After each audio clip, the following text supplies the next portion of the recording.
काल कुंडलीतील कोणत्या स्थानावरून म्हणजेच कुठल्या भावावरून म्हणजेच कुठल्या घरावरून काय काय पाहायचं याची आपण थोडीशी माहिती घेतली. आज आपल्याला आपल्या आयुष्यामध्ये महत्त्वाचा असणारा जो टप्पा आहे तो म्हणजे विवाह.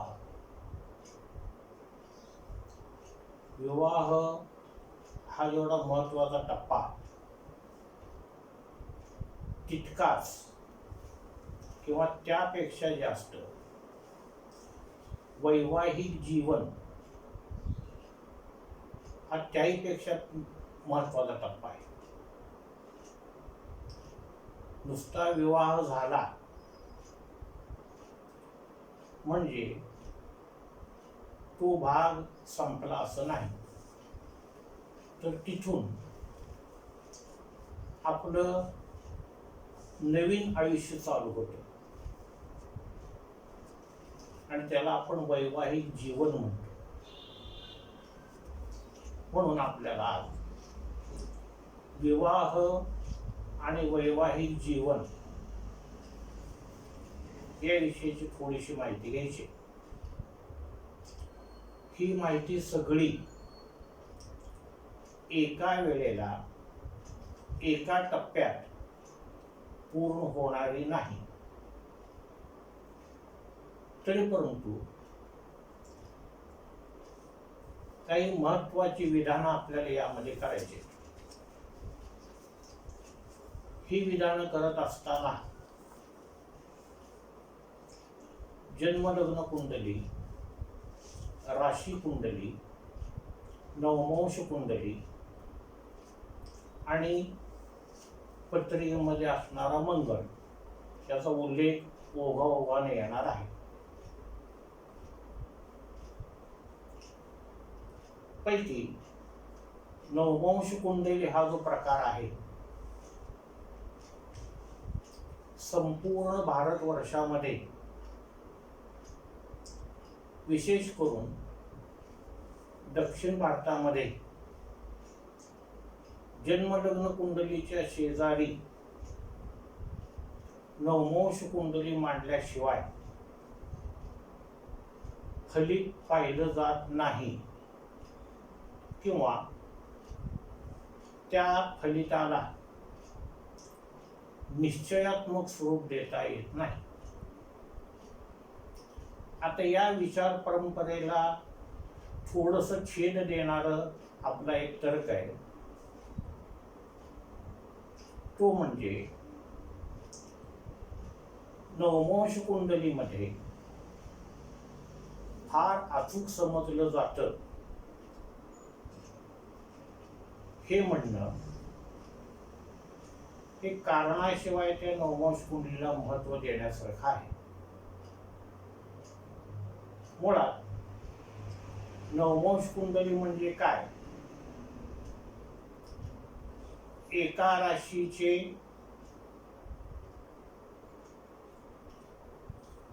9 भाग म्हणजे एका नक्षत्राचे 4 भाग, 2.25 नक्षत्राची 1 रास म्हणजे एका नक्षत्राचे 4, दुसऱ्या नक्षत्राचे 4 आणि तिसऱ्या नक्षत्रातला 1 असे मिळून 9 भाग.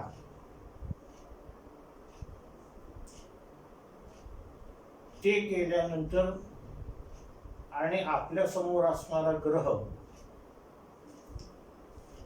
त्या नक्षत्रापैकी कुठल्या चरणामध्ये बसतो त्याचं नाव त्याला दिलं जातं आणि ती झाली नवमोश कुंडली.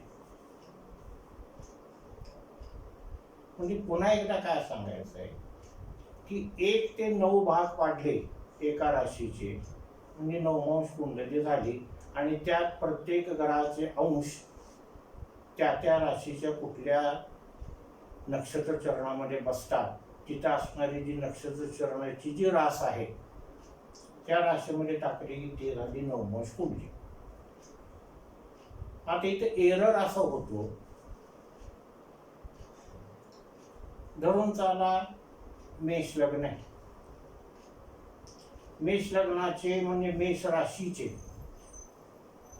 9 भाग झाले, मेषेपासून धनुपर्यंत. मग याच मेष लग्नाला मकर, कुंभ आणि मीन यांची काही फळ मिळणार आहेत कारण लग्नाला म्हणतोय आपण. इथे नवमांश कुंडली कुठेतरी आपल्याला अपुरी वाटते. मग कुंडलीचा जास्त सूक्ष्म अभ्यास करायचा झाला, अजून आपण आपल्या मुद्द्याकडे आलेलो नाही. आपला आजचा मुद्दा आहे विवाह आणि वैवाहिक जीवन. पण विवाह आणि वैवाहिक जीवनाचा विचार करत असताना नवमांश कुंडलीचा विचार करणं आणि त्याच्यावरून काही निष्कर्ष काढणं हे तर्काला पटत नाही, बुद्धीला पटत नाही. कारण जन्मलग्न कुंडलीमध्ये एखाद्या व्यक्तीला मंगळ नाहीये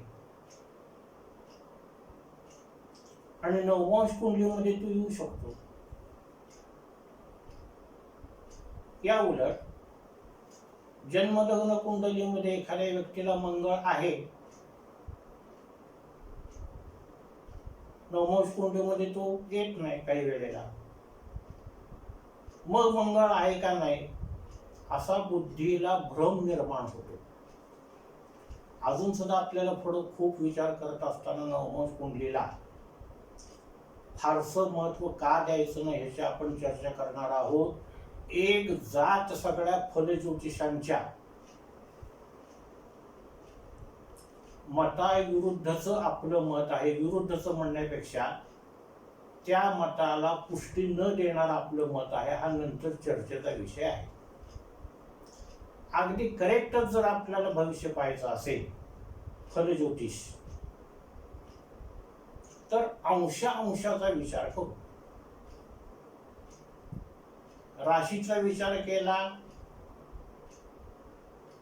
30 अंशाचा विचार झाला. नवमांशाचा विचार केला 3 अंश 20 कालाचा विचार आला.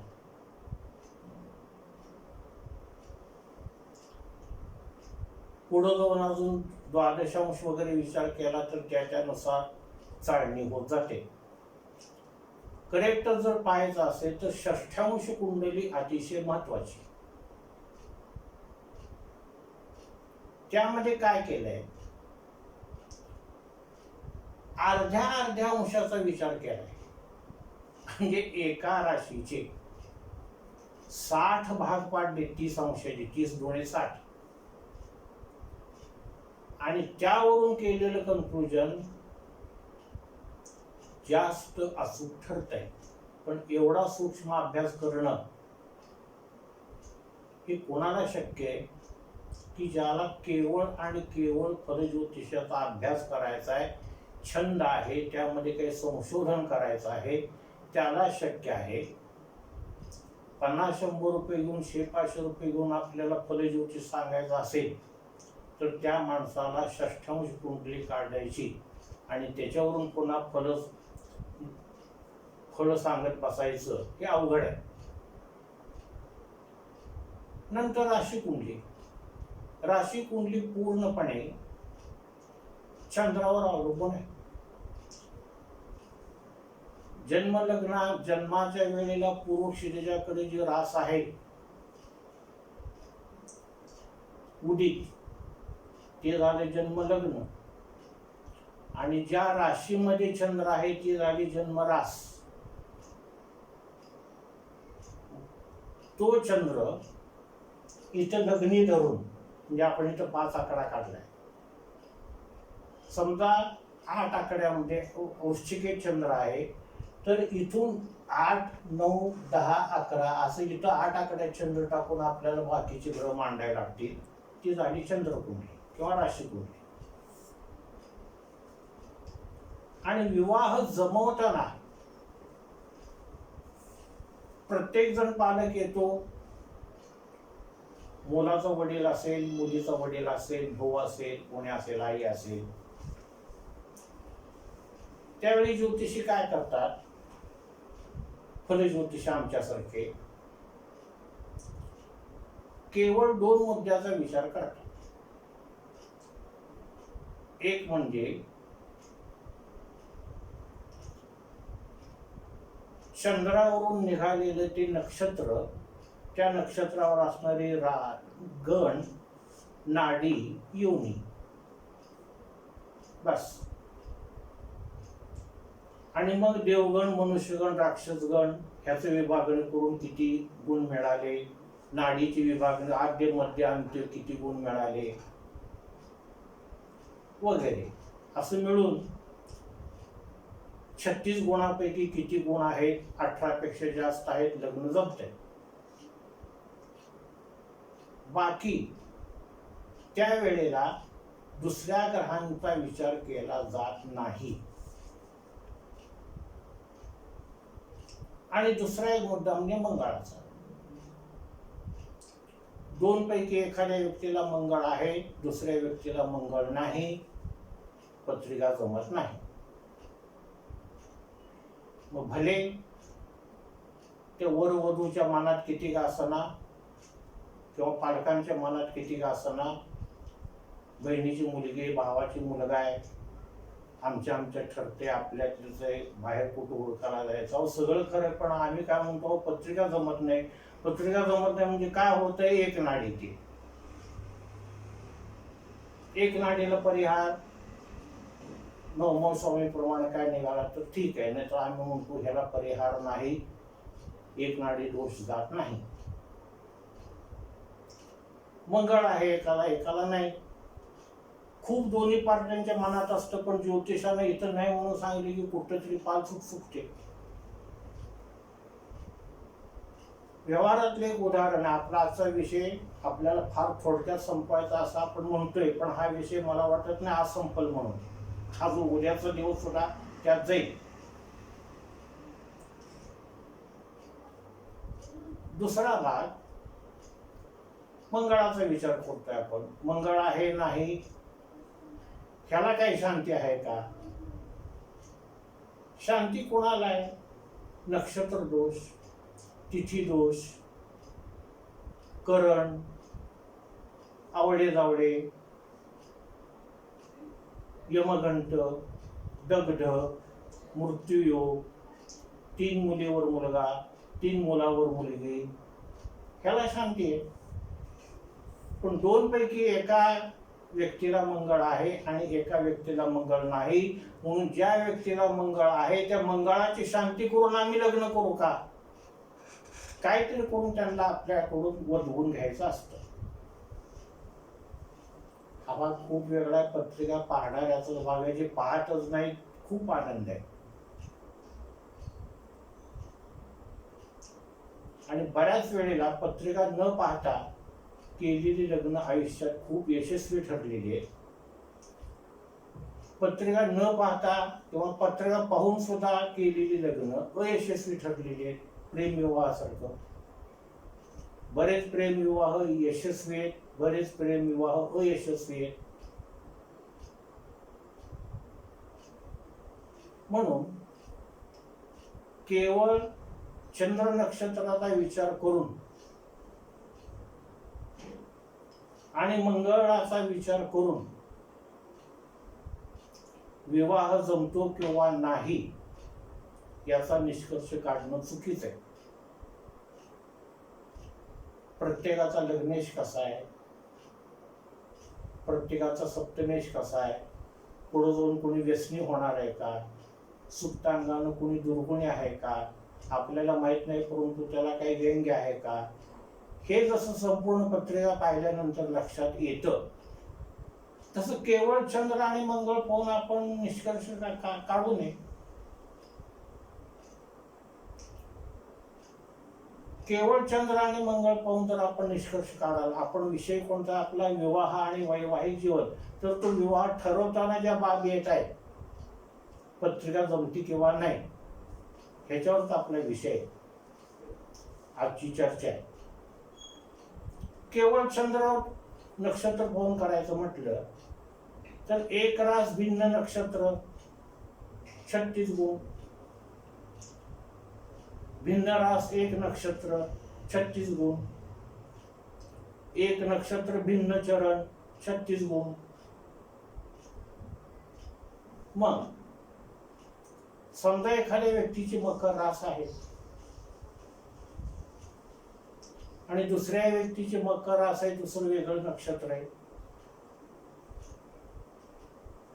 एकाचं श्रवण आहे एकाचं धनिष्ठ आहे, आणि त्या दोघांच्या वयामध्ये जर 30 वर्षाचं अंतर आहे, कारण चंद्र काय 27 दिवसाला पूर्ण राशीचक्र पूर्ण करतोय, म्हणून का ते लग्न आपण जमते म्हणून सांगणार आहे का? नाही. तर हा थोडा श्रद्धेचा आणि त्याच्याबरोबर प्रॅक्टिकल विचार करण्याचा विषय आहे. नंतरचा प्रश्न, बरेच पालक येतात, मुलगी देखणे हो आहे, गोरी पान आहे हो आहे, शिकले अजून याच्यापेक्षा थोडं पुढे शहर गावात राहणारे असतील ते पालक म्हणतात मुलगी देखणे शिकले.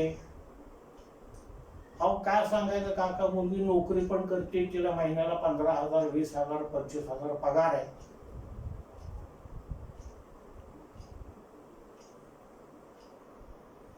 मुलीचं लग्न जमान आहे, पाहुणे घरापर्यंत येत नाहीत, मग तिथं आपल्याला पत्रिका उलगडावी लागते. अजून थोडस विषयांतर करायला आपल्याला, मुलाच्या बाबतीत तसंच, आणि यात वाईट काहीच नाही, खरं तेच आहे आणि चांगलं तेच माणसं विचार करतायत. मुलगा शिकलाय का, मुलाला नोकरी आहे का, नोकरी असेल तर शासकीय नोकरी आहे का, मुलगा आंधळा आहे का, पांगळा आहे का, चष्मा आहे का, बहिरा आहे का, याच्यापेक्षा पुढे जाऊन माहीत नसलेल्या गोष्टी हुडकायला प्रयत्न करतात. मुलाला व्यसन आहे का, स्पष्ट शब्दात अजून मुलगा मुलगी बदफैले आहेत का, ह्या सगळ्या गोष्टीची कुठेतरी धाकधूक असते. कारण बऱ्याच वेळेला विवाहानंतर आपली जबरदस्त फसवणूक झाली, हे मुलाच्या किंवा मुलीच्या म्हणजे नवऱ्या मुलाच्या किंवा नवऱ्या मुलीच्या लक्षात येते. कुठेतरी आपली जबरदस्त फसवणूक झाली. आई बापानं बघायचं तेवढं बघितलं, 2 पैसे खर्च करायचे तेवढे केले, जातीतला बघितला, पाहुण्यातला बघितला, सगळं असून पुन्हा कुठेतरी आपण फसलो गेलो आहे. मग विवाह झाला, वैवाहिक जीवन नाश पावलं. म्हणून विवाह आणि वैवाहिक जीवन ही परस्पराशी निगडीत गोष्टी येतात. आता विवाह होणे हे कालमानाप्रमाणात आपल्याला बदलावं लागणार आहे. वय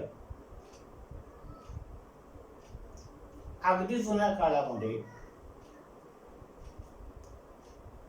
मुलीचं वय 8 वर्षाचंच असलं पाहिजे. 9 वर्ष जर मुलीला लागला असेल,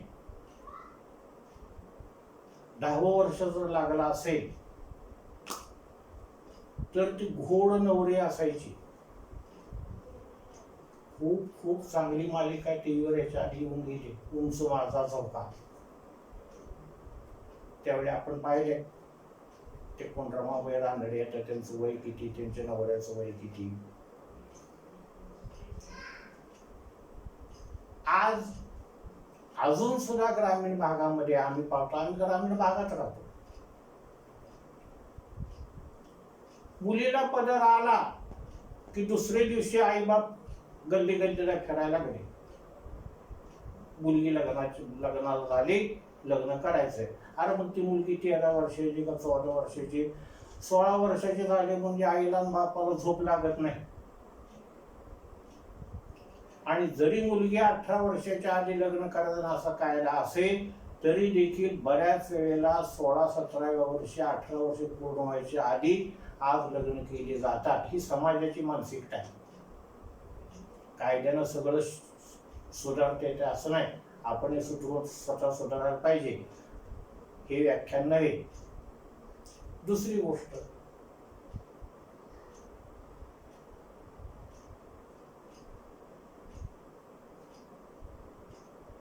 मुलगा शहर गावात राहतोय का? हो. बेंगलोरमध्ये, पुण्यात, कलकत्त्यात, मुंबई, चेन्नई त्याला नोकरी आहे. वा वा वा, छान छान छान. मग काय मुलगी द्यायला हरकत नाही. मग हळूच आई पिल्लू सोडते.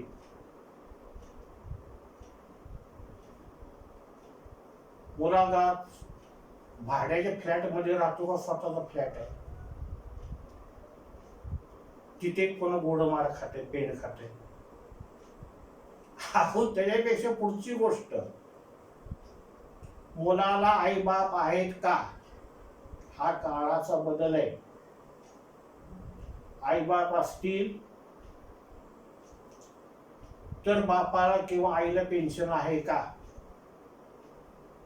मुलाला बहिणी किती, त्यांची लग्न झालेत का? हा ज्योतिषशास्त्राचा विषय नाहीये, पण हा सामाजिक मानसशास्त्राचा विषय की ज्यामुळं विवाह आणि वैवाहिक जीवन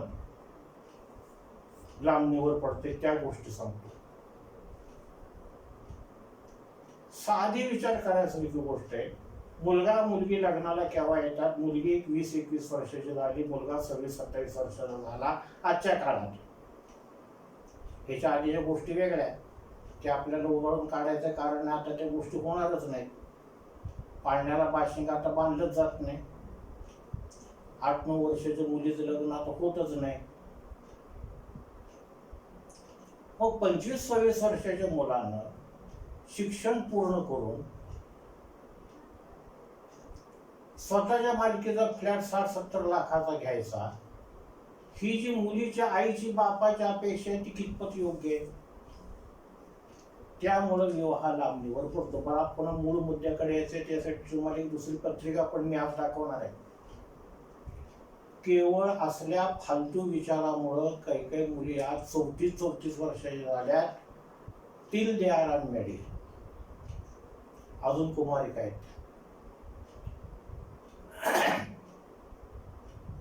आई वडील दोघं मिळून येतात,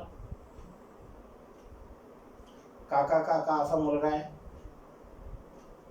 आणि बघा बरं का, बाजूबाई जीवन असं झालं, अपेष्टात गेलं, नवरा शेजारी बसलाय, त्याच्यात देखत बाई धडधाकट म्हणते माझ्या आयुष्याचं वाळवण झालं. का तर माझा नवऱ्यानं आयुष्य खेडेगावात काढलं, शेती करण्यात काढलं. वाळवण पापडाचं पुरवठ्यात असतं एवढं आपल्याला माहित आहे. आयुष्याचं वाळवण म्हणजे काय प्रकार त्या बाईलाच माहिती आहे. कारण आयुष्याचं वाळवून झालं म्हणजे काय झालं? तू का वाळून गेली, नुसते कातडं राहिलं अंगावर तुझ्या? नाही, माझ्या आयुष्याचं वाळवण झालं, आमच्या नवऱ्यानं हयातीत काही केलंच नाही. तसं काही ह्या पोराला आहे का? बघा हा पोरगा 26-27 वर्षाचा, त्यानं काय करावं? अवास्तव अपेक्षा. 26-27व्या वर्षी मुलांनी स्वतःचं शिक्षण पूर्ण करून नोकरी किंवा व्यवसाय करत 60-70 लाख माग कसे टाकावे? चोऱ्या कराव्यात, खून करावे, स्मगलिंग करावं, मग पैसे माग पडते. ते जर त्याला करायचं असतं तर तू शिकतच बसला नसता. थोडक्यात अवास्तव अपेक्षा. मुलगी गोरी पाहिजे, शिकलेली पाहिजे, मुलीला बहीण नसावी, भाऊ नसावा, एकुलते एक बडे घर की आमिर घर की बेटी असावी, ह्या मुलाकडच्या लोकांच्या अपेक्षा. 20-25 तोळे सोनं घालून दोन्ही अंग करून द्यावं, मुलाला गाडी घेऊन द्यावी, का तर आम्ही मुलाकडचे. हा विषय सुद्धा अलीकडे खूप मागे पडलाय. पण विवाह व्हायला आणि वैवाहिक जीवन बिघडायला अवास्तव अपेक्षा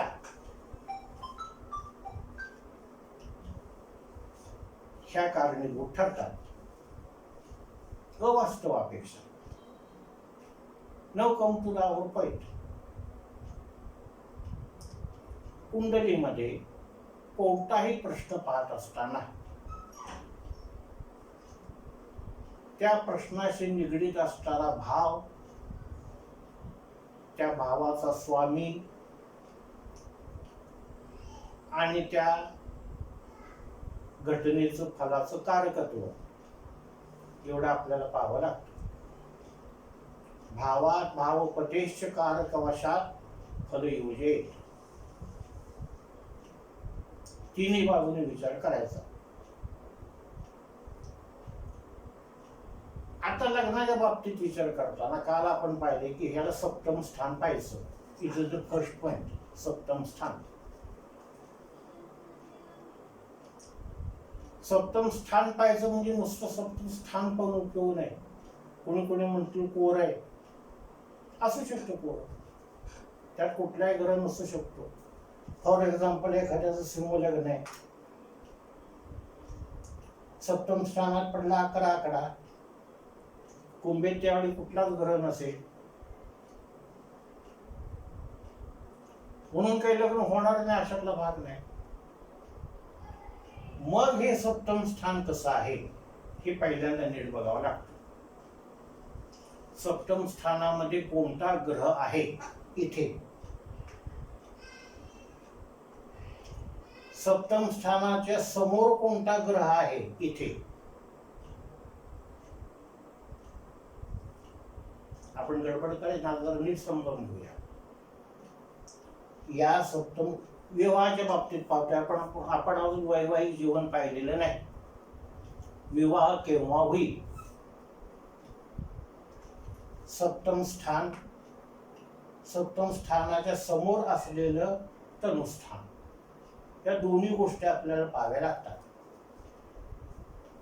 का तर इथे तनुस्थानात असणारा ग्रह पूर्ण दृष्टीने समोर पाहतो. मग त्याचा काय दुष्परिणाम होतोय का हे आपण केव्हा विचार करतोय? व्यावहारिक सगळ्या बाजू पूर्ण आहेत मुलाच्या मुलीच्या. Then also the marriage is pending. तर पुन्हा हे सप्तम स्थान, याच्या माग पुढं म्हणजे षष्ठात आणि अष्टमात कोणते ग्रह आहेत का? समजा हे स्थान मोकळं आहे, ठीक आहे, योगायोगाने इथं गुरु आहे, चांगली गोष्ट आहे. पण इथं षष्ठात एखाद्याचे शनी मंगळ आहे आणि इथं हर्षलराव आहेत. हे सप्तम स्थान काय झालं? षष्ठाच्या आणि अष्टमाच्या पापकर्तृ योगात सापडलं. अजून आपण सप्तम स्थानाचा विचार करतो. मग सप्तम स्थान जर पापकर्तृ योगात सापडलं असेल तर त्या स्थानावरून पाहणारी घटना म्हणजे विवाह हा सुखासुखी ठरणार नाही. ठरला सुखासुखी पार पडणार नाही. अजून आपण मंगळाकडे आलो नाही. सप्तमात मंगळ आहे का? नुसता सप्तमात मंगळ आहे म्हणून विवाह पेंडिंग पडतोय अशातला भाग नाही. सप्तमात कुठला ग्रह आहे? एक आहे का अनेक आहेत? शत्रुग्रह आहेत का मित्रग्रह आहेत? समजा इथं हर्षल आहे. नवीन नियमाप्रमाणे आपण आता हर्षल 11 जिथे जिथे दिसल कुंडलीमध्ये तिथे तिथे शनी बरोबर हर्षलचा विचार करायचा. दॅट इज व्हाय पर्पजली आपण सिंह लग्नाची कुंडली घेते. एक 10-20 वर्षापूर्वी फक्त सिंहलग्नाच्या कुंडलीला सप्तम स्थान म्हणले की शनी आणि शनीचाच विचार करत होते. आता तसं नाही.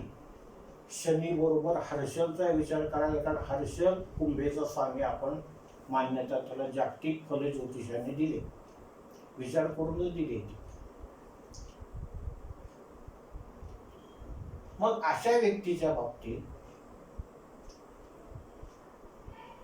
सिंहेत कोण आहे, कुंभेत कोण आहे, षष्ठात कोण आहे, अष्टमात कोण आहे, म्हणजे स्थान पाप कर्तनी योगात आहे का, हा एक महत्वाचा मुद्दा. नंतर इथे तनुस्थानामध्ये मंगळ, Harshal, Neptune, Pluto, don't avoid it, टाळू नका. प्लुटो, मंगळ, हर्षल, नेपच्यून, प्लुटो, शनी आहेत का, पैकी एक, एकापेक्षा अनेक. 89 कुंडल्या येतात. शनी, हर्षल, नेपच्यून एकत्र आहेत त्यावेळेला. 1989 आसपास आहे. आणि अशी बरीच उदाहरणं आहेत. त्यावेळेला धनु राशीत एकत्र झालेत ते. सगळं सगळीकडनं असून सुद्धा प्रोव्हायडेड जर त्या माणसाचं धनु लग्न असेल, मिथुन लग्न असेल, तर अद्यापर्यंत आपली 9/2020 पर्यंत म्हणजे 30च्या 30 ओलांडली, 31-32 वर्षाचे झाले तरी अजून त्यांचे लग्न झालेले नाहीत. मुलगा असो अथवा मुलगी असो. कोणाचं फळ आहे? शनी, हर्षल, नेपच्यून एकत्र धनु लग्न किंवा मिथुन लग्न असेल तर, धनु लग्न असेल तर सप्तमात पाहतात, सप्तम स्थानावर. मिथुन लग्न असेल तर सप्तमातच ती युती पडणार आहे. पुन्हा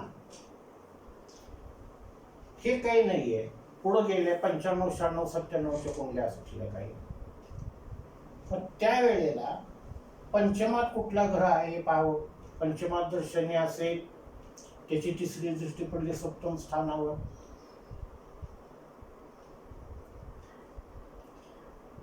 व्ययात मंगळ असेल, त्याची 8वी दृष्टी पडली सप्तम स्थानावर.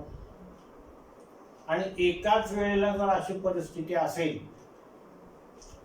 सिंह लग्न आहे, धनेत शनी, कर्केत मंगळ, सप्तम स्थान दूषित झालं, लग्न जमता जमत नाही, जमलं तरी मोडतं.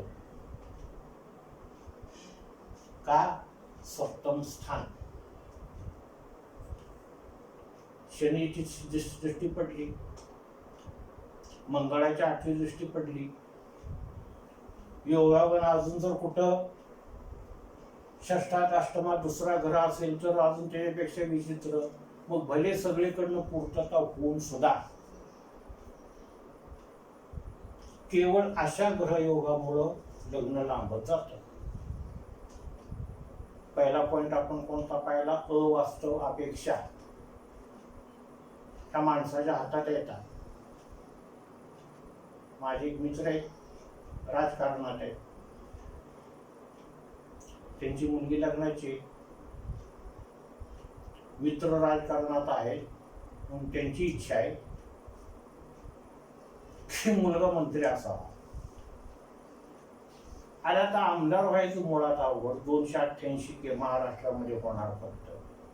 त्यातनं पुन्हा कोणी मंत्री. तुझी मुलगी खूप देखणे, तुझ्या जातीची संख्या खूप मोठी आहे, तुझ्यापाशी 2 पैसे आहेत, पण ह्या 288 पैकी मंत्री होणारे किती? आणि त्याच्याबरोबर तुझ्या मुलीनं लग्न लावायचं कसं? आता अलीकडे त्याचा विषय आलाय, जो वास्तव अपेक्षेवरनं चाललाय. आपण काय नाही, आमदार असला तर चालेल, निदान त्याचा बाप तरी आमदार असावा, सभापती असावा. आज मुलीचं वय 34-35 आहे. ह्यात मुलीचा दोष नाही. ह्याचा फार खोल विचार आपण वैवाहिक जीवनावर कसा परिणाम होतो ते पाहणार आहे पुढे गेल्यानंतर. कुंडली प्रॅक्टिकल लाईफ आहे.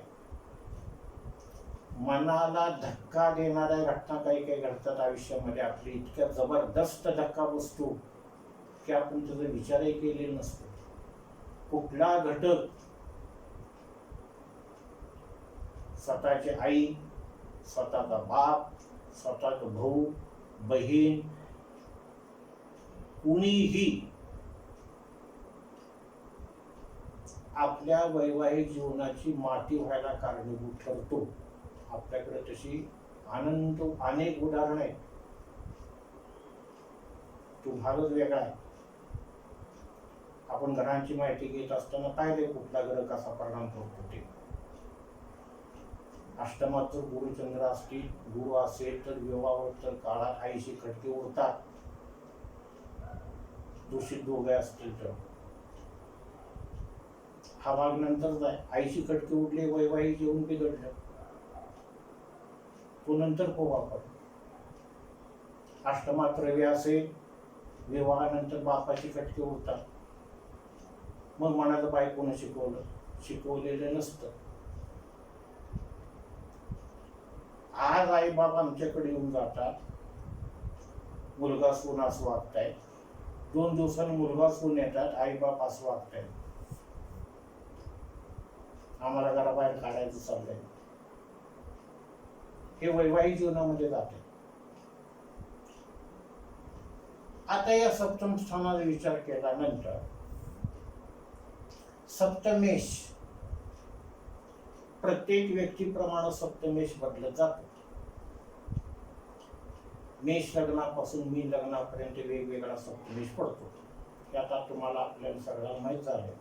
लग्न बदललं, सप्तमातले रास बदलली, सप्तमेश बदलला की पुन्हा उगाळायची गरज नाही.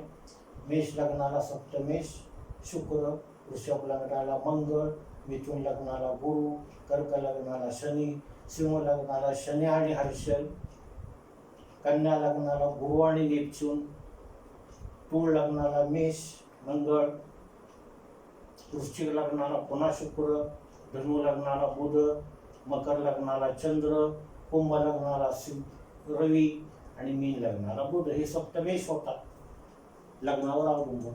त्या सप्तमेशाची स्थिती कशी आहे त्याच्यावरून पुन्हा विवाहाचा आपल्याला विचार करावा लागतो. मूळ कुंडलीमध्ये जर सप्तमेश बिघडलेला असेल, बिघडलेला म्हणजे दूषित झालेला असेल,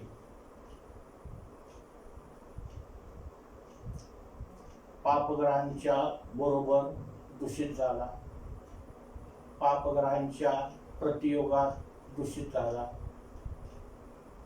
पापग्रहांच्या दृष्टीत दूषित झाला, कर्तरी योगात दूषित झाला, वक्री, बऱ्याच वेळा वक्री आणि मार्गी हा फार वेगळा विषय, ते आपण एकदा करायचा आहे. वक्री मार्गी फार भ्रमात टाकणारे विषय हे आणि आपली दिशाभूल करणारे विषय. वक्री मार्गी स्तंभी आपण एके दिवशी त्याचा सगळा नीट विचार करू. सप्तमेश वक्री आहे का, अष्टंगत आहे का, हा सगळा विचार करावा लागतो आणि मग आपल्याला फळ सांगावं लागतं. काल निर्णय अजून आपण आलेले नाही. सप्तम स्थान भावात भावपतेश्च, भावपती कारक वशात. आता विवाहाचं कारकत्व कोणाकडं? निसर्गानं विवाहाचं कारकत्व शुक्राकडं. वैवाहिक जीवनाचं कारकत्व शुक्र आणि गुरुकडे आहे, पण विवाहाचं कारकत्व शुक्राकडे. मूळ कुंडलीमध्ये शुक्र कसा आहे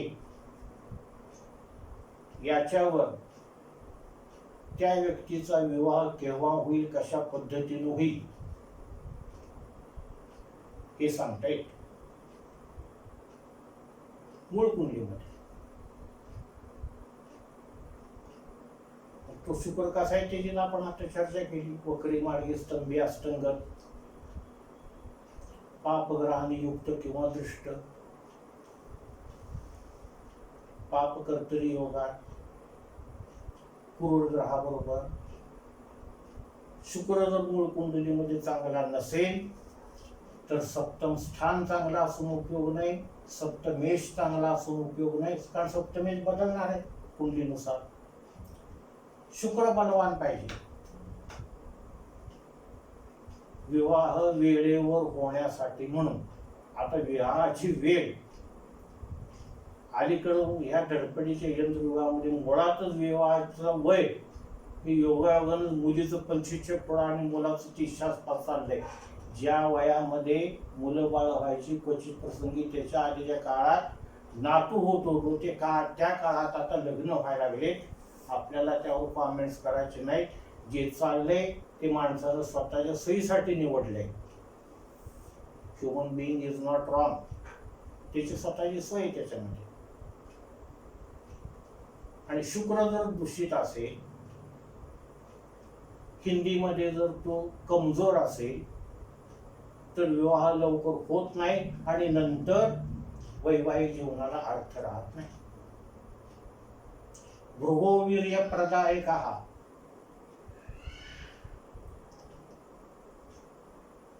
वीर्य प्रदान करायचं काम शुक्राकडं. भृगो कलत्रकारकः. कलत्र म्हणजे कुटुंब. हे संस्कृतची वचनं फार मोठा अर्थ सांगून जात आहे. फार मोठा अर्थ आहे. पुन्हा तो शुक्र कसा आहे? युग्मी भृगु कामी. मिथुनीचा शुक्र माणसाला कामांध बनवतो. क्रूर नक्षत्रातला शुक्र कामांध बनवतो. नक्षत्र क्रूर कोणती ते आपण पाहिलं. स्पष्ट भाषेमध्ये कुंडल्यामध्ये पंचांगामध्ये जिथे जिथे राक्षसगण लिहिलाय नक्षत्राच्या खाली ते क्रूर नक्षत्र समजायचे. कोणाचाही कुंडलीमध्ये शुक्र जर क्रूर नक्षत्रामध्ये असेल तर त्याचं वैवाहिक जीवन चांगलं जाणार नाही, खटके उडणार. नंतर मंगळाला विचार आपण केलाच. कुंडलीमध्ये 4, 5, 8, 10, 11, 12 यापैकी जर कुठं मंगळ असेल, 12वं घर, पहिलं घर, 4थं घर, 7वं घर आणि 8वं घर, तर त्या व्यक्तीला मंगळ आहे. आणि मंगळाची माहिती आपण आपल्या त्या व्हिडिओमध्ये घेतली. मंगळ नुसता संघर्ष निर्माण करत नाही तर मंगळ प्रधान व्यक्तीची काम वासना अतिशय असते आणि ती जर जोडीदाराकडनं भागवली गेली नाही तर आपोआप वैवाहिक जीवन असमाधानी राहतं. असमाधानातनं वैफल्य येतं. वैफल्यातनं काहीही होऊ शकतं. पुरुष स्त्री भाग वेगळा. म्हणून विवाहाच्या वेळेला विचार करताना शुक्राचा आणि मंगळाचा पण विचार करावा लागतो. त्याच्याबरोबर हर्षलचा पण विचार करावा लागतो. आमंदाप्त्या घडवणाऱ्या गोष्टी हर्षलच्या अखत्यारीत येतात. आपण हर्षलची माहिती घेतली. सप्तमस्थ हर्षल शुक्राने युक्त आहे. सप्तमस्थ म्हणतोय आपण. स्थ तिष्ठती राहणारा. सप्तमात असलेला हर्षल शुक्र अचानक विवाह घडवून आणतात. अगदी बसल्या बसल्या अशा लोकांचे विवाह जमतात. चांगली गोष्ट आहे. आणि सप्तमातले हर्षल शुक्र किंवा सप्तम स्थानाशी संबंधित हर्षल शुक्र समजा इथं असतील, आमंत्य विस्फोट घडवून आणतात. 2-2, 3-3, 4-4 वर्षी एवढं नाही, 45व्या वर्षी 47व्या वर्षी घटस्फोटाची दावे चालू आहेत. त्यांच्या वयाच्या 45-47 वर्षी. पुरुष 45-47 वर्षाचा, बाई 40-42 वर्षाचे. काय करता करतात कसं काय तुम्ही? नाही, मला घटस्फोटाचा दावा चालू आहे. अरे ती होऊन पुन्हा मुलं कुणाकडं? माझ्याकडं का नवऱ्याकडं, का माझ्याकडं का बायकोकडं? हिची वेगळी चालू दावे. कोणावर? मंगळ हर्षलावर. हे दोन स्थान, विशेष करून हे स्थान जर हर्षलनं मंगळानं बिघडलं तर फार जपून कुंडली जमत जरी असल्या 28, 30, 36 गुण, कारण गुण कसे आपण पाहतो पाहिले, एक रास भिन्न नक्षत्र, भिन्न रास एक नक्षत्र, 36 गुण, 28 गुण, 24 गुण, मंगळ दोघाला नाही, मंगळ आहे.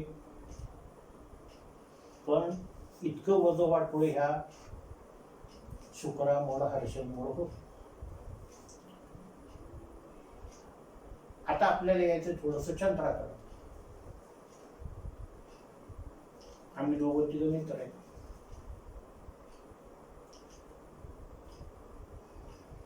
टोटली प्रॅक्टिकल लाईफ सांगतो तुम्ही, अगदी स्वच्छ जे आपल्या आयुष्यात घडते ते, कोणाचे नाव घ्यायचं नाही आपल्याला. एका मित्राची बायको अशी तशीच. स्पष्ट शब्दात सांगायचं म्हणजे तर वागायला चांगली नाही. आपण कोणाचा विचार करणार आहे आता? चंद्राचा. आम्ही रोज दोघं तिघं मित्र एका ठिकाणी बसतोय, कुठं पडगावी जायचं झालं, फिरायला जायचं असतं मिळून जातोय, हॉटेलात नाश्ता करतोय, चैन करतोय, हिंडतोय, फिरतोय. त्यातल्या एका मित्राची अशी परिस्थिती, बाकी आम्हाला दोघांना माहित आहे दोघं चाला, त्या माणसाला माहित नाही. त्याला सांगावं लागलं, न सांगावं, सांगावं संसाराचा विध्वंस. कारण ही गोष्ट अशी, म्हणून माणूस हे, म्हणून जनावर माणसापेक्षा सुखे. आपण आता त्याची चर्चा करायची. विधान काय केलं आपण? जनावर माणसापेक्षा सुखे. का? तर पितृत्वाच्या मुद्द्यावरून, लिसन मी, पितृत्वाच्या मुद्द्यावरून कुत्र्या मांजरामध्ये मारामाऱ्या होत नाहीत, भांडणं होत नाहीत, डावे दोरखंडी होत नाहीत, बैलामध्ये होत नाहीत, बोकडामध्ये होत नाहीत. पण पितृत्वाची शंका जर आली तर हे हे हे हे हे सगळं मातीत जाते. संशय आपल्याला यायचं इकडं. मग धाडस करून एके दिवशी फिरता फिरता सांगितलं, असं असं आम्ही ऐकतोय बाबा, खरं का खोट आहे. आम्हाला वाटलं आता मित्राला काय होईल काय नाही, भावसोडच जाईल, कर्तव्य ते सांगायला लागलं. तर हे गाडं कुठं जाऊन थांबल काय सांगता येत नाही. मित्र शांतपणे म्हणाला, आम्हाला मला सगळं माहिती. आम्ही गप्प बसलो. त्याने एका मानसिक शब्दातच आम्हाला सांगितलं, माझ्या बायकोनं सीता असावं अशी मी अपेक्षा का करावी. म्हटलं मी काय राम नाहीये.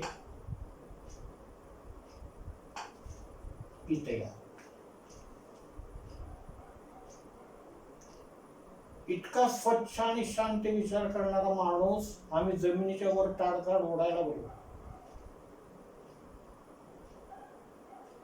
That is her own concept म्हणला. तिचा त्याचा विचार तिच्या बरोबर.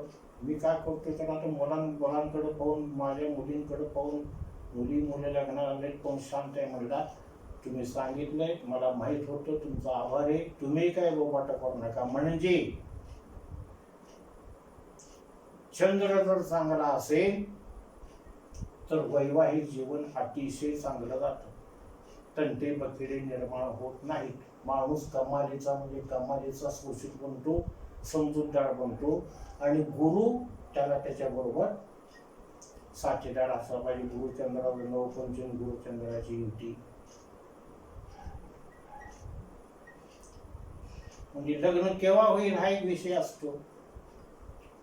सप्तम स्थानावर गुरुची 5वी 7वी 9वी दृष्टी पडेल तर, किंवा सप्तमेशावर गुरुची 5वी 7वी 9वी दृष्टी पडेल तर, शुक्रावर गुरुची 5वी 7वी दृष्टी पडेल तर, चंद्राला गुरु 5, 7, 9, 11 असेल तर विवाह जमेल. पण त्यावेळी त्यांच्या वयाचा विचार करावा लागतो. चंद्राला 5वा गुरु दर 12 वर्षात येतो, तसं शुक्राला 9वा गुरु दर 12 वर्षात येतो. म्हणून काय 72 वर्षाच्या माणसाचं लग्न होणार नाही, 72 किंवा 12 वर्षाच्या मुलाचं लग्न होणार नाही. वयोमानाचा विचार करून त्यावेळेला त्या 2-3 वर्षामध्ये चंद्राचं गुरुबळ, सप्तमेशाचं गुरुबळ म्हणजे जास्तीत जास्त 5वा, 7वा, 9वा, 11वा गुरु, शुक्राला गुरुबळ असेल तर त्या काळात विवाह जमेल असं सांगायचं. हे झालं सप्तम स्थान. सप्तमेश आणि शुक्र, मंगळ, हर्षल बरोबर. त्याच्याबरोबर आपल्याला गुरु आणि चंद्राचा विचार करावा लागतो. काही लोक चक्क खोटं बोलतात.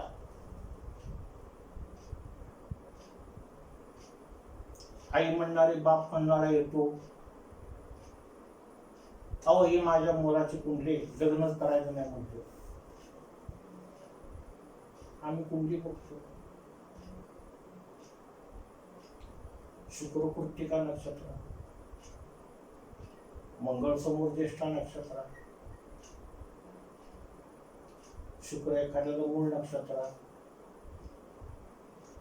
तर मंगळ पुढे मिथून येत, मंगळ शुक्र प्रति लग्न करायचं नाही. मग आम्ही म्हणतो बा ते चंद्र आहे सध्या 12वा गुरु आहे, 8वा गुरु आहे. त्या बाळाने गुण उजळलेले असतात, बाळाने किंवा बाळीने. आसपास समाजाला सगळं माहीत झालेलं असतं.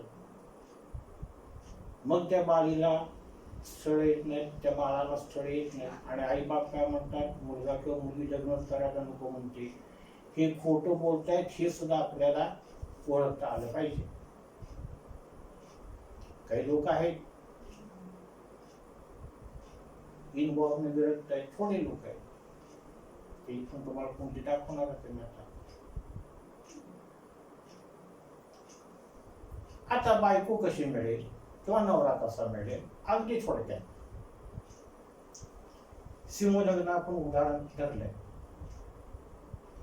सप्तमेश कोण झाला? शनी. मूळ कुंडलीमध्ये त्याचं बघायचं शनीची स्थिती कशी. शनी हर्षल राहू आहेत का, शनी हर्षल नेपच्यून आहेत का, शनी मंगळ आहेत का, गुरु शनी आहेत, गुरु शनी प्रतिउदय नवपंचम आहे.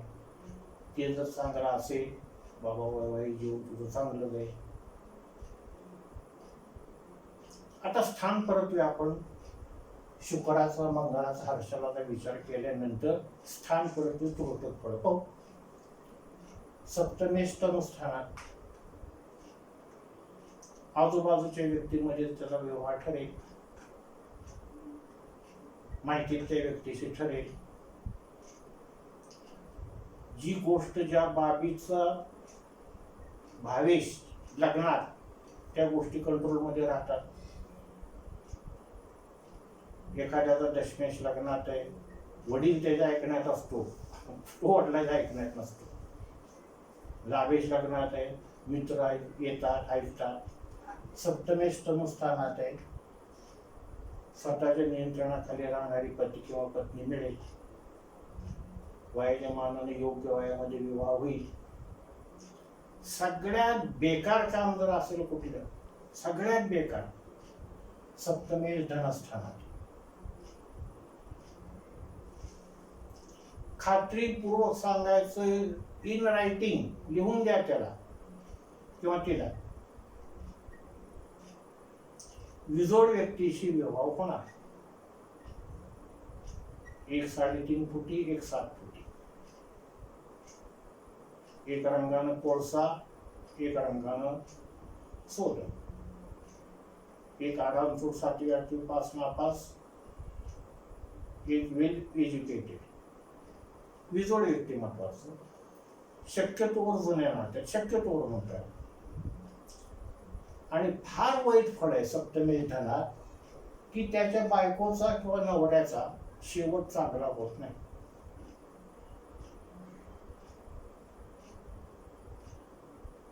आत्महत्या करतील, घर सोडून निघून जातील, कुठेतरी पळून जातील, कुठेतरी चोऱ्यात अडकतील, बंधनात अडकतील वगैरे वगैरे.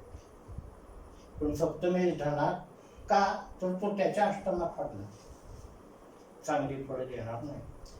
सप्तमेश पराक्रमात, विवाहोत्तर काळात कर्तृत्वाला चांगला वाव मिळेल, कुटुंबाबरोबर छोटे छोटे प्रवास घडतील. कारण ह्या स्थानाचे फळ आपण काल पाहिले, प्रत्येक स्थानाची. लिखाण क्षेत्रातला पती किंवा पत्नी मिळेल, टायपिंग करणारे वगैरे मिळेल, कारकुनी करणारे मिळेल. सप्तमेश चतुर्थात कुटुंब वत्सल जोडीदार मिळेल, घर प्रपंच करायच्या लायकीचा मिळेल. सप्तमेश पंचमात आणि हे सप्तमेश चतुर्थात योग्य वयात लग्न होत, योग्य वयात. सप्तमेश पंचमात अतिशय प्रेमळ नवरा किंवा बायको मिळते त्याला. प्रेम विवाहाकडे आपण अजून आलेलो नाही, हा विषय प्रेम विवाहाचा नव्हे. पंचम स्थान म्हणजे प्रेमाचं स्थान आहे, याचा अर्थ सप्तमेश पंचमात म्हणजे प्रेम विवाह नव्हे. त्याला सप्तमेश पंचमात, पंचमेश सप्तमात हा योग लागतो.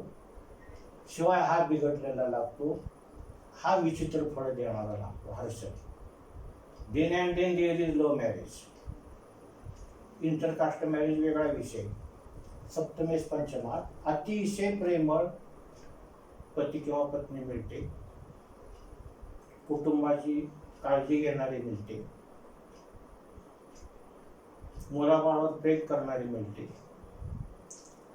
ह्याच पंचमाची नजर लाभावर पडते, म्हणून दोन पैसे मिळवणारी मिळते व्यक्ती. थोडक्यात स्वतःच्या श्रमावर उच्च पदाला जाणारी व्यक्ती त्या माणसाला सहचारी म्हणून मिळते, पती किंवा पत्नी. सप्तमेश पंचमात. आणि एक उंगलीचं दुसरं सूत्र आहे, एखाद्या घरापासून त्याचा स्वामी 11व्या घरात पडला, अतिशय शुभ फलदायी. लग्नेश लाभात अतिशय शुभ फलदायी, 6-12 सोडून. तृतीयेश लग्नात अतिशय शुभ फलदायी. पंचमेश पराक्रमात फार शुभ फलदायी, फार म्हणजे फार. कला क्षेत्रात, क्रीडा क्षेत्रात, लेखनात, साहित्य क्षेत्रात नावलौकिक होतो. म्हणून सप्तमेश पंचमात सप्तम स्थानापासून 11व्या पडला, भाग्यवान व्यक्ती ती, पतीच्या किंवा पत्नीच्या बाबतीत. फार काळजी करणारा त्यांना जोडीदार मिळतो, प्रेम करणारा. सप्तमेश षष्ठात रिपुस्थान आहे. काही ना काहीतरी तर जोडीदाराच्या मागे आजार असतो. क्वचित प्रसंगी जोडीदारामुळं खर्च भरमसाठ निर्माण होतात, भांडणं निर्माण होतात, तंठे पखेडी निर्माण होतात. सप्तमेश षष्ठात म्हणजे जोडीदारच भांडखोर असू शकतो, म्हणून अशी लोक कुटुंबापासून वेगळे फेकले जातात. सप्तमेश सप्तमात चांगला योग म्हणायला जातो आपण, फारसा चांगला योग नाही. कारण अजून आपल्याला पुढे जायचंय. धनेश आणि सप्तमेश हे मार्केश आहे, धनेश आणि सप्तमेश. म्हणून सप्तमेश धनात म्हणजे मार्केश मार्ग स्थानात वाईट फळं देतो आपण पाहिलं. सप्तमेश सप्तमात 4 सर्वासारखी फळं, क्वचित प्रसंगी अशुभ फळं. सप्तमेश अष्टमात मृत्यू समपेला, दुःखदायक परिस्थिती. जोडीदाराच्या विचित्र विक्षिप्त स्वभावामुळं अनेक वेळा संकटांची निर्मिती. एकदम दोघं मिळून, पती पत्नी मिळून नैसर्गिक संकटात, मोठ्या पावसात, विजांच्या कडकडाटात, महापुरात अडकण्याची दाट शक्यता. सप्तमेश भाग्यात विवाहानंतर भाग्योदय होतो. पती किंवा पत्नी धार्मिक विचाराची असते, विचार प्रणाली चांगली असते. सप्तमेश दशमात म्हणजे केंद्रात पडला, केंद्राधित केंद्रात, ही केंद्र आहे.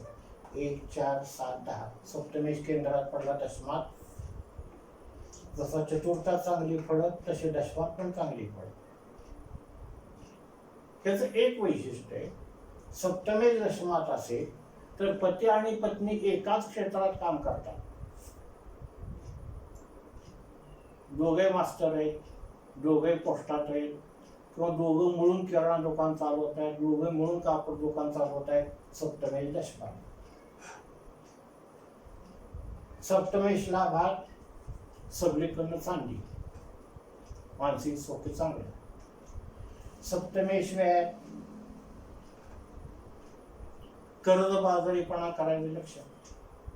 कोणामुळं? भागीदारामुळं, पत्नीमुळं किंवा पतीमुळं, त्याच्या विचित्र वागण्यामुळं पतीचे किंवा पत्नीचे हे व्यय स्थान आहे, त्याच्यावर बंधन येऊ पाहतो आपण. कदाचित तुरुंगात जाण्याची शक्यता येते, नवीन नात्यात लग्न होतं, फसवणूक होऊ शकते, आणि त्याहीपेक्षा अतिशय विचित्र म्हणजे त्यामुळं माणूस व्यसनी बनू शकतो. अशा पद्धतीनं आपण त्रोटक पहिलं पाहिली. अजून चंद्राचा आपण तिथे विचार केला नाही. सप्तमी चंद्राच्या अष्टमात तापदायक, मनाविरुद्ध लग्न. आता काही कुंडल्या आपण पाहूया. इथपर्यंत आपण लग्न केव्हा होईल, कसं होईल हे पाहिलं, आणि वैवाहिक जीवन कसं जाईल. पुन्हा पुन्हा सांगतोय, नुसतं चंद्रावरून विचार करायचा नाही. आणि आता या वैवाहिक जीवनाची दुसरी पण बाजू आहे. डोक्यावर आक्षेप पडल्यापासून दिसन मी डोक्यावर आक्षेप पडल्यापासून त्या नवऱ्याचं किंवा त्या बायकोचं प्रेत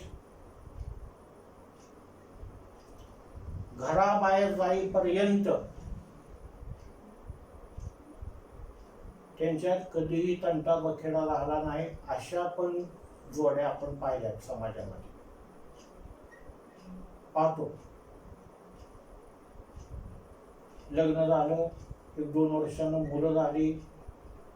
फार जुन्या काळामध्ये बाईची पाळी जास्त मुलं होत राहिली, त्यांची लग्न कार्य झाली, एके दिवशी मरून गेले दोघांपैकी. मग त्या बायकोच्या आठवणीवर नवरा दिवस काढतो, किंवा त्या नवऱ्याच्या आठवणीवर बायको दिवस काढते. असे काही व्यक्ती, काही जोडपे आपल्या माहितीत आहेत, नात्यात आहेत, गोट्यात आहेत, आजूबाजूला आहेत, समाजात आहेत.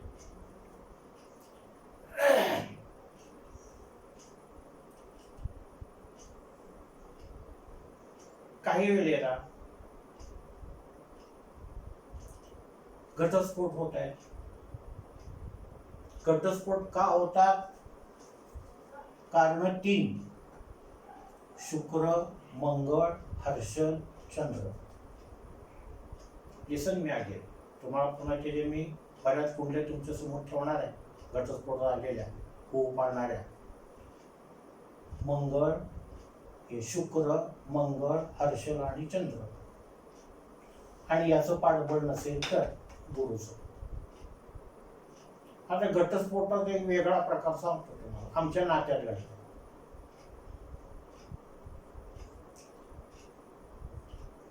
अगदी आमच्या जवळच्या नात्यात 1965 साली दोघा नवरा बायकोची काहीतरी किरकिर झाली. आम्ही लहान होतो तेव्हा, तिथंच होतो. तेव्हापासून त्या दोघांचं बोलणं बंद. 2005 साली त्यातली बायको म्हणणारी मेली. किती वर्षांनी? 40 वर्षांनी. विचार करा, फार गंमत आहे. तोपर्यंत बायको मरेपर्यंत बायको नवऱ्याशी, नवरा बायकोशी बोलले नाहीत. मग आपण म्हणून त्यांचं रोजचं जीवन का नाही ठरलं? मुलं मोठी झाली होती, मुली मोठ्या झाल्या होत्या, अन्न पाणी घरात शिजत होतं, हांतू टाकत होतो, त्याची पोरं झोपत होतं, म्हातारपणा झाल्यानंतर म्हातारी झोपत होती, पण एकमेकाशी बोलले नाही. हा घटस्फोटाचा वेगळाच प्रकार आहे. हा घटस्फोटच म्हणायचा याला. पण कशामुळे हा घटस्फोट समाजामध्ये येत नाही, आला नाही? यामुळं आणि यामुळं, गुरुमुळं आणि चंद्र. पती असे कसा जरी,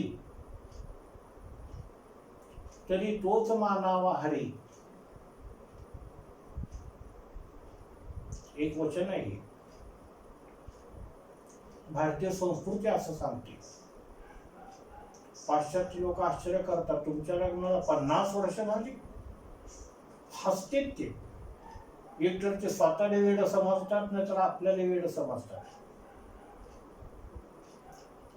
कारण आता पाश्चात्य लोकांची आपली जास्त गाठ पडते अलीकडच्या यंत्रयुगामुळं.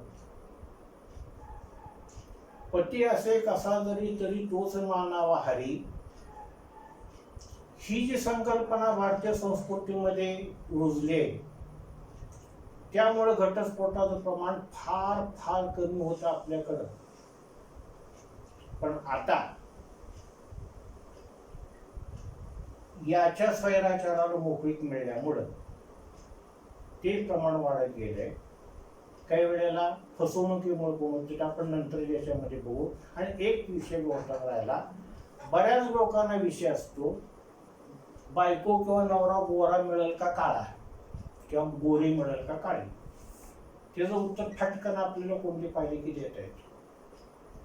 शुक्रासमोरची राशी, त्या राशीचा नैसर्गिक रंग. समजा एखाद्याच्या शुक्र कर्केत आहे, शुक्राची नजर पडली मकरेवर, निश्चितपणे सांगायचं तुला सावळ्या रंगाची बायको मिळेल, आपण चुकत नाही. एखाद्याचा शुक्र सिंहेत आहे, नजर पडली शुक्राची कुंभ राशीवर, निश्चितपणे सांगायचं तुझं नवरा किंवा तुझी बायको सावळ्या रंगाचं. गोरी पान मिळणार नाही. गोरेपानामध्ये पण फार फरक आहे, पांढरी गोरी, दुधासारखी गोरी, एवढे अशी तशी. भली ती व्यक्ती कशी का असणार. बऱ्याच वेळेला समाजाला आपण काळी ठिक्कर बायको, गोरा पान नवरा, गोरी पान बायको, काळा ठिक्कर नवरा पाहतो. ते कोड आपल्याला इथं सुटतं. 6 कड्यामध्ये शुक्र आहे, समोर नजर पडते मीने, त्या माणसापेक्षा गोरी पान आणि व्यक्तिमत्वानं चांगली व्यक्ती त्याला भेटते. अशा पद्धतीनं बायको किंवा नवरा गोरी मिळेल का काळा मिळेल, याचं उत्तर आपल्याला कुंडली पाहून झटकन देता येतं. आता नंतर घटस्फोट, पुनर्विवाह, ह्याच्यावर आपण वेगळा विषय नंतर चर्चा करू.